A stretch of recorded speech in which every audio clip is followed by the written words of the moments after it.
بسم اللہ الرحمن الرحیم۔ بسم اللہ الرحمن الرحیم۔ محمد رمضان سہیم، سمارٹ کالج بھکر، پنجاب پاکستان کے پلیٹ فارم سے آپ سے مخاطب ہے۔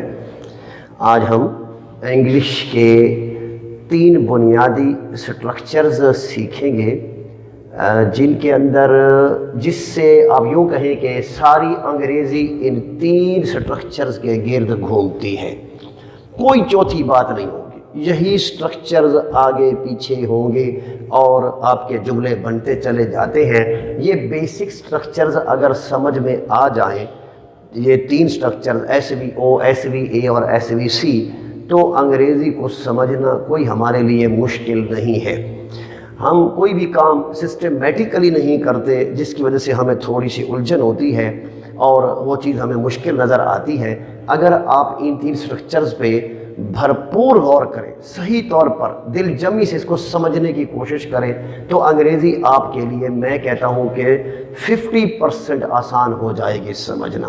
یعنی آپ کو بیسک سٹرکچرز میں پرابلم نہیں آئے گی، بعد میں ووکیبولری ہوتی ہے، وہ جتنی کسی کو یاد ہو اسی حساب سے جو ہے وہ کام بنتا چلا جاتا ہے۔ تو بہرکیف یہ ہم آغاز کرتے ہیں۔ ہمارے پاس 3 سٹرکچرز ہیں، ایس وی او، ایس وی اے، ایس وی سی، انہی کی ہم نے یہاں پر تفصیل پڑھنی ہے۔ تو S V O subject verb object, S V A subject verb adverb, subject verb complement, یہ 3 سٹرکچرز جو ہے ہم نے سمجھنے ہیں۔ انگلش کا کوئی جملہ کسی بھی بک میں سے آپ اٹھا کر دیکھیں، آپ کو ان 3 سٹرکچرز کے گرد ہی گھومتا نظر آئے گا، انہی میں سے ہوگا، باہر سے نہیں ہوگا۔ سب سے پہلے بات آتی ہے S V O subject verb object. ہم نے 3 جملے لکھے، ہی باٹ اس نے خریدی، کیا چیز خریدی، سم تھنگ کوئی نان لیونگ آبجیکٹ۔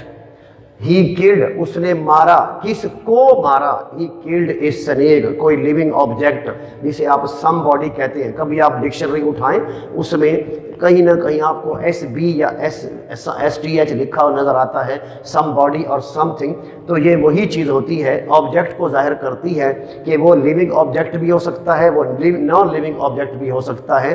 اور ہمیں آبجیکٹ جو ہے اب تک بچپن میں یہ سکھایا گیا کہ جی مفعول جس پہ کام ہو، تو وہ ہماری سمجھ میں نہیں آتا جب ہم دوسرے جملوں کے ساتھ اس کو کمپیریزن کرتے ہیں۔ تو اگر آپ اس طرح اس کو سیکھیں تو امید ہے کہ آپ کو کمپیریزن آسان ہو جائے گا اور بات بھی آسان ہو جائے گی کہ ہی باٹ اے بک اس نے خریدی، کیا چیز خریدی، سم تھنگ۔ ہی باٹ ہی کلڈ اس نے مارا، کس کو مارا، اے سنیک یعنی کہ سم باڈی کوئی living object. He called his friend اس نے اپنے دوست کو بلایا، کس کو بلایا، کسی انسان کو بلایا، جاندار کو بلایا، سم باڈی۔ تو یعنی سم باڈی یا سم تھنگ، اس کا کسی بھی ورب کے بعد آ جانا آبجیکٹ کہلاتا ہے۔ اور وہ ورب جو ہے آپ کی وہ ٹرانزٹیو ورب کہلاتی ہے۔ کون سی ورب کہلاتی ہے؟ ٹرانزٹیو ورب کہلاتی ہے، جس ورب کے بعد آپ کا آبجیکٹ آتا ہے۔ ورب ٹرانزٹیو یعنی جسے آپ وی ٹی کہتے ہیں، انگلش میں ڈکشنری میں کبھی دیکھیں وی ٹی یا وی آئی، بعض اوقات وربس کے آگے لکھا ہوتا ہے اور بعض اوقات وی آئی اور وی ٹی دونوں لکھے ہوتے ہیں، تو لہٰذا یہ ورب ٹرانزٹیو اور انٹرانزٹیو کو ظاہر کرتے ہیں۔ تو ورب ٹرانزٹیو اس کے بعد آبجیکٹ کا آنا لازمی ہے، اور پیسو وائس بھی اسی کا بنتا ہے، اس کا پیسو وائس بھی نہیں بنتا۔ ورب ٹرانزٹیو کا پیسو وائس بنتا ہے، ورب انٹرانزٹیو کا پیسو وائس نہیں بنتا۔ لہٰذا بات ہماری ہو رہی تھی ایس وی او کی، تو یعنی subject verb object, some thing یا سم باڈی کا کسی بھی ورب کے بعد آ جانا آبجیکٹ کہلاتا ہے۔ اس کے بعد اگلی بات، یہاں ایک اور بات رہ گئی کہ ایک چیز ہوتی ہے سم تھنگ، اسے کہتے ہیں ڈائریکٹ آبجیکٹ، اور جو چیز ہوتی ہے سم باڈی اسے کہتے ہیں انڈائریکٹ آبجیکٹ، اسے کہتے ہیں انڈائریکٹ آبجیکٹ۔ آگے یہ پھر مزید باریکیوں میں استعمال ہوتے ہیں، محاوروں کے ساتھ پریپوزیشن جو فریزل وربز ہوتے ہیں ان میں ان سے ہیلپ لی جاتی ہے، وہ تھوڑی سی پھر آگے اگلی بات ہو جاتی ہے۔ ہی وینٹ ٹو کالج، وہ گیا، کہاں گیا؟ اب آپ بتائیں یہاں پر ہم یہ کر سکتے ہیں ہی وینٹ اے بک، کہ وہ کیا چیز گیا، کیا چیز گیا، چیز نہیں آ سکتا یہاں پر، وہ گیا تو کہاں گیا، یعنی کوئی جگہ کا ذکر کرنا پڑے گا۔ He went to college, he went to park, he went to academy, he went to shop, he went to corner, ٹھیک ہے جی، یہ یعنی he went to playground, went to gym, یعنی آپ کو کوئی نہ کوئی جگہ کا ذکر کرنا پڑے گا، کہاں گیا، کہاں کا ذکر، کہاں کا جواب آپ کو دینا پڑے گا۔ اس کے بعد وہ گیا تو کب گیا، آپ کو اب وقت بتانا پڑے گا کہ گیا تو کب گیا۔ ہی وینٹ ایٹ 8، 8 بجے گیا۔ ہی وینٹ یسٹرڈے، وہ کل گیا۔ ہی وینٹ جسٹ ناؤ، وہ ابھی ابھی گیا۔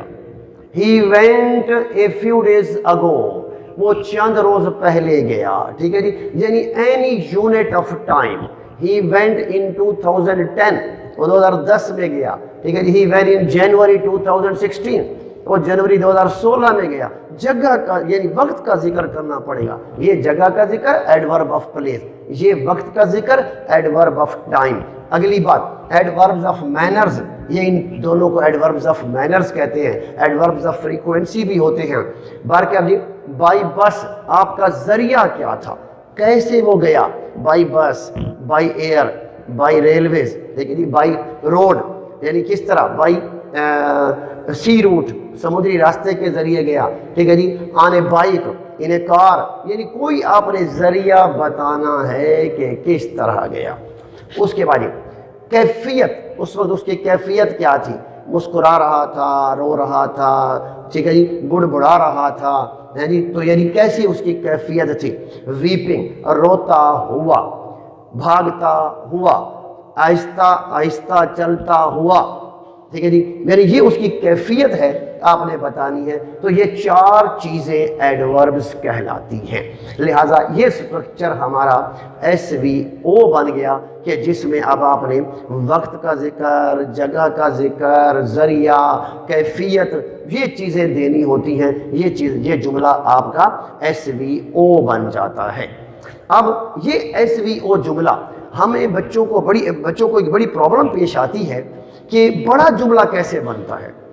چھوٹے جملے تو سارے بنا لیتے ہیں، بڑا جملہ بناتے وقت ان کی جان کے لالے پڑ جاتے ہیں، یعنی ان کو بڑی مشکل ہو جاتی ہے کہ یار بڑا جملہ کیسے بنے گا، اور سوچ میں بیٹھے رہتے ہیں۔ تو آپ اگر تھوڑا سا اس سٹرکچر پہ غور کریں، یہ جو میں نے جملہ بنایا ہے، تو آپ بڑے سے بڑا جملہ بھی ترجمہ کر سکتے ہیں، آپ کے لیے کوئی مشکل نہیں ہوگی۔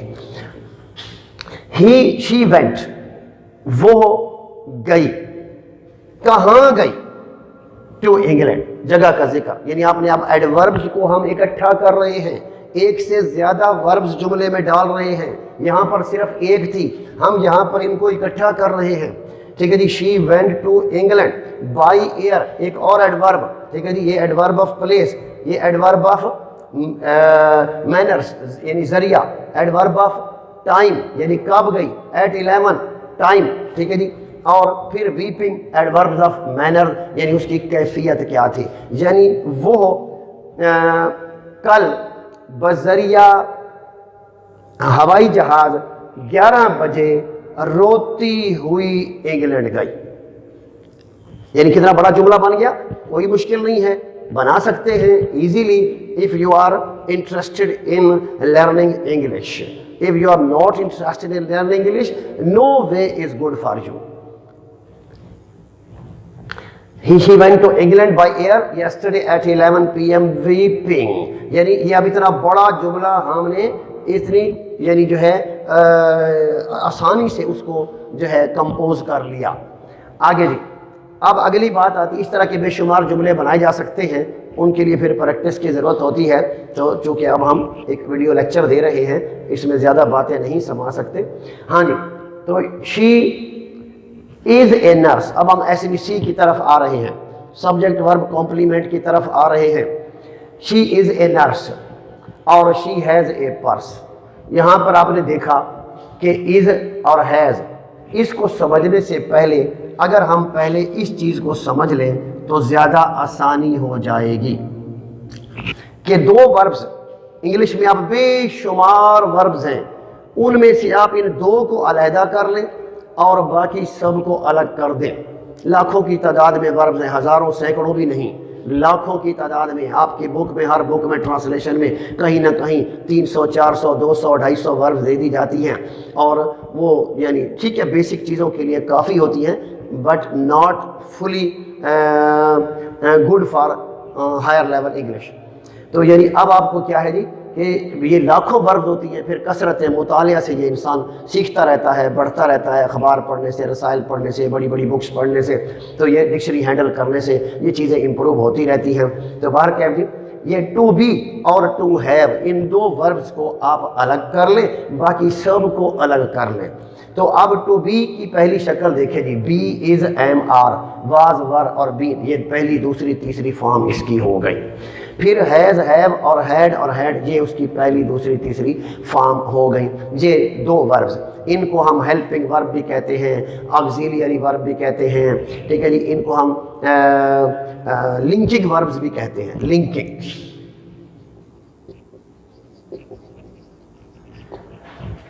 تو بار کیا یہ دو وربز کو ہم نے سمجھنا ہے، تو دو وربز کی یہ پہلی دوسری تیسری فارم ہم نے لکھ دی۔ اب ان کے استعمال پہ غور کرو۔ یہاں پر جی شی از اے نرس، آپ کا از اکیلا استعمال ہوا ہے، اس کے ساتھ کوئی اور ورب نہیں آئی، مثلا کہ جی شی از کالنگ اے نرس، ایسے نہیں لکھا ہوا کہ جی شی از کالنگ اے نرس۔ اگر یہ کالنگ بھی ساتھ ہوتا، از بھی ہوتا، تو اب یہ مین ورب تھا۔ یہ دو لنکنگ وربز ہوتی ہیں، باقی ساری مین یا میجر وربز کہلاتی ہیں۔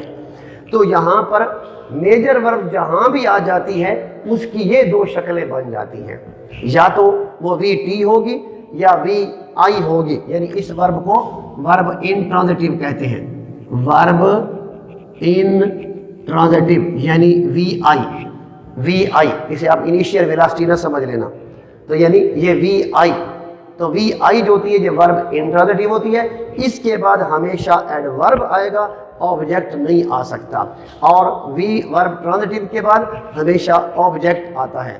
آگے ایڈوربز بھی آ سکتی ہیں لیکن ضرورت اس کی آبجیکٹ ہوتی ہے۔ باہر کیا یہ میجر وربز کہلاتی ہیں دونوں، اور یہ دو جو ہے یہ لنکنگ وربز کہلاتی ہیں۔ تو ان لنکنگ وربز کا طریقہ کار کیا ہوا کہ یہاں از ایم آر اکیلا استعمال ہو رہا ہے، یہاں از ایم آر کے ساتھ ایک کال اور ورب بھی آ رہی ہے، تو لہٰذا یہ ورب جو ہے یہ جملہ آپ کا ایس وی او بن جائے گا، یہ سبجیکٹ، یہ ورب اور یہ آگے آپ کا آبجیکٹ۔ لیکن جہاں از ایم آر اکیلا استعمال ہو، واز ور جہاں اکیلا استعمال ہو، وہ لفظ اس کے بعد آنے والا کمپلیمنٹ کہلاتا ہے، یعنی یہ سٹرکچر آپ کا ایس وی سی کہلائے گا، کمپلیمنٹ۔ اور اسی طرح ہیز ہیو یہ اگر اکیلا استعمال ہوگا تو یہ سٹرکچر آپ کا ایس وی سی کہلائے گا۔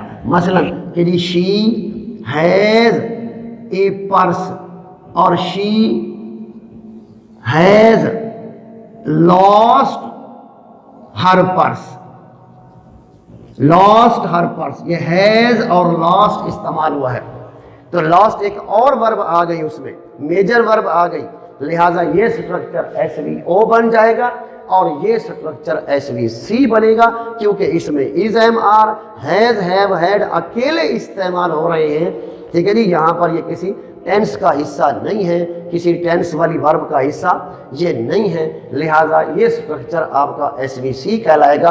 اور یہ ٹوٹل 3 سٹرکچرز ہیں جن کے گرد انگریزی گھومتی ہے، اگر ان کو صحیح طریقے سے آپ ہینڈل کر لیں، بار بار اس لیکچر کو سنیں اور بار بار اس لیکچر کو اس کی وہ جو ہے اسکرین شاٹ بنا کر اور بار بار دیکھیں، تو آپ کو کافی جو ہے وہ فائدہ پہنچے گا اور اس سے آپ کی انگریزی بہت امپروو ہو جائے گی۔ اگلے لیکچرز میں آپ کو بڑی آسانی ہوگی سمجھنے میں، ٹھیک ہے جی۔ خدا حافظ، اللہ تعالیٰ آپ کا حامی و ناصر ہو۔